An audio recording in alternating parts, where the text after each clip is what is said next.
नमस्कार भाई लोगन। यार अभी तो खाली पुदीना 2 का पोस्टर ही जारी भइल है। गाना और टीजर तो अइले ना बा। वही में भी यार विरोधी लोग के पूरा यार मिर्ची लागल बा।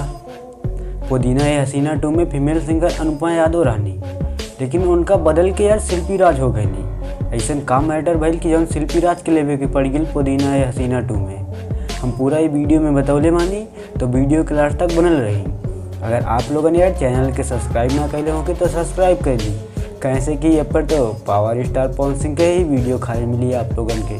पुदीना ये हसीना 2 के जब शूटिंग होत रहा तो मैं यार फीमेल सिंगर अनुपमा यादव रहनी है, लेकिन ऐसा काम मैटर हो गई जौन अनुपमा यादव के हटा के फीमेल सिंगर शिल्पी राज के लेवे के पड़ गई। कुछ तो मैटर जरूर बात है।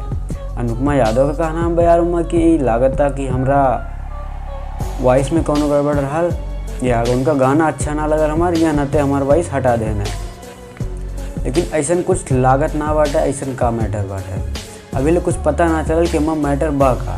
अनुपमा यादव के एक गाना आवत बाटे खेसारी लाल के साथ है। गाना का नाम तो ना पता, लेकिन बस कल आ जाए गाना का टीजर आ गई बाटे।